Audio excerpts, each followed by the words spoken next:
साथियों, आप सबका बहुत बहुत स्वागत करता हूं। आप सबको मेरा गुड इवनिंग, आप सबको मेरा नमस्कार। देखिए, ये जो पेपर कटिंग मैं जो देख रहा हूं, ये कल से ही मैं देख रहा हूं, मेरे आंखों के सामने कल से ही घूम रहा है। तो मुझे लगा कि इस विषय में चर्चा नहीं करनी चाहिए, लेकिन जब वक्त बीतते गया और बहुत सारे युवाओं ने लगातार मुझे फ़ोन करना शुरू किया, लगातार फ़ोन करते रहे कि सर आखिर नियुक्ति कब होगी, सर आखिर नया वैकेंसी कब आएगा, सीजीएल का एग्ज़ाम कब होगा, बहुत सारी पेंडिंग रिजल्ट पड़ी हुई है उसका नियुक्ति कब होगा, पंचायत सेक्रेटरी की बहाली बाकी रह गया उसका नियुक्ति कब होगा, जेटेड पास अभ्यर्थी हैं उनकी नियुक्ति कब होगी।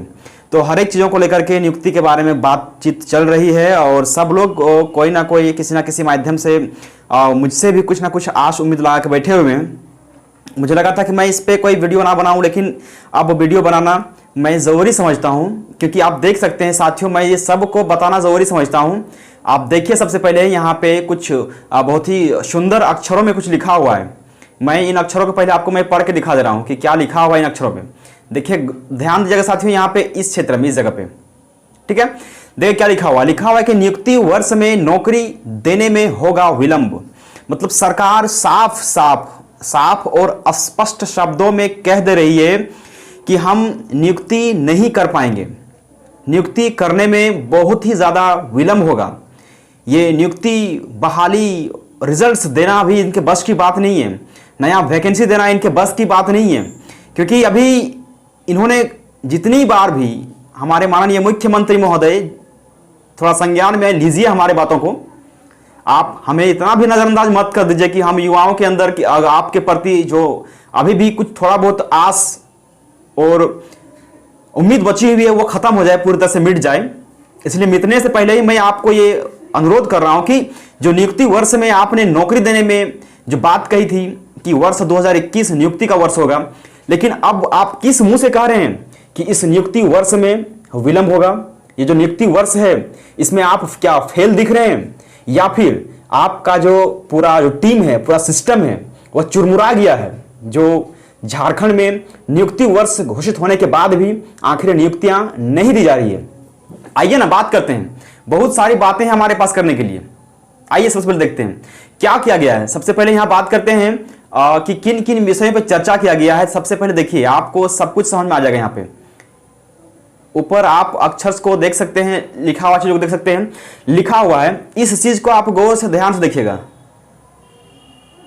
जी हाँ, मैं आप सबको बहुत ही ध्यानपूर्वक इस चीज को देखने के लिए बोल रहा हूं, इसलिए ना क्योंकि इसी में सारा का सारा पूरा का पूरा गूढ़ मंत्र छुपा हुआ है। नियुक्ति नियमावली की संशोधन प्रक्रिया बहुत धीमी है। 150 में से केवल 8 ही में हो सका है सुधार। 150 देखा जाए तो कम से कम 150 के आसपास तकरीबन नियुक्ति देने की बात कही गई है कि 150 नियुक्तियां, 150 वैकेंसीज, 150 अलग अलग विभाग के विज्ञापन दिया जाएगा। लेकिन ये अलग अलग विभागों का जो विज्ञापन है, उनमें से केवल और केवल 150 में से केवल 8 में ही सुधार किया गया है। जबकि हमारे माननीय मुख्यमंत्री महोदय श्री हेमंत सोरेन जी ने कहा था कि ये वर्ष 2021 नियुक्ति का वर्ष होगा। लेकिन महाशय, आप तो झूठे निकले। आप तो जो बोलते हैं वो तो बिल्कुल नहीं करते हैं, और जो नहीं बोलते हैं वो तो डेफिनेटली कर दिए। आपने कहा था कि ये वर्ष 2021 नियुक्ति वर्ष होगा, लेकिन आप मुझे बताइएगा, झारखंड के लगातार जो बेरोजगार युवा हैं वो टकटकी लगा के आपको देख रहे हैं, आपसे सवाल पूछ रहे हैं कि ये नियुक्ति वर्ष में इतना विलंब क्यों। आइए मैं थोड़ा सा इस नियुक्ति वर्ष के बारे में थोड़ा सा चर्चाएं करता हूं, ताकि आपको भी समझ में आएगा कि किन किन बातों को लेकर के यहाँ पे विलंब देरी की जा रही है, आखिर क्या है मुद्दा। देखिए यहाँ पे लिखा हुआ है, इस चीज को आप बेहतरीन तरीके से पढ़िएगा साथियों। मैं आप सबको दिखा दे रहा हूं इसलिए कि इसको पढ़ना जरूरी है। देखिए यहां पे ये जो लिखा हुआ है ना, ये इसको आप पढ़िएगा, आपको समझ में आएगा कि वर्ष 2021 बीतने को है और सरकार का जो ये दौर है, ये जो साल है, बहुत ही मुश्किलों में चल रहा है, क्योंकि मुख्यमंत्री हेमंत सोरेन ने वर्ष 2021 को नियुक्ति वर्ष घोषित किया था। लेकिन झारखंड कर्मचारी चयन आयोग के माध्यम से होने वाली तमाम नियुक्तियों में विलंब अपरिहार्य माना जा रहा है, क्योंकि राज्य सरकार के द्वारा हाल में ही लिए गए फैसले के आलोक में विभिन्न संवेगों में बहुत सारे ऐसे संवर्ग हैं जहां से जुड़ी नियुक्तियां नियमावली संशोधन की प्रक्रिया बहुत ही धीमी है। सरकार को प्राप्त रिपोर्ट के अनुसार लगभग 150 से अधिक नियुक्ति, पदोन्नति और भर्ती संबंधी नियमावली में संशोधन जरूरी है, लेकिन इनमें लगभग 7 से 8 नियमावलियों में ही अब तक संशोधन हो सका है।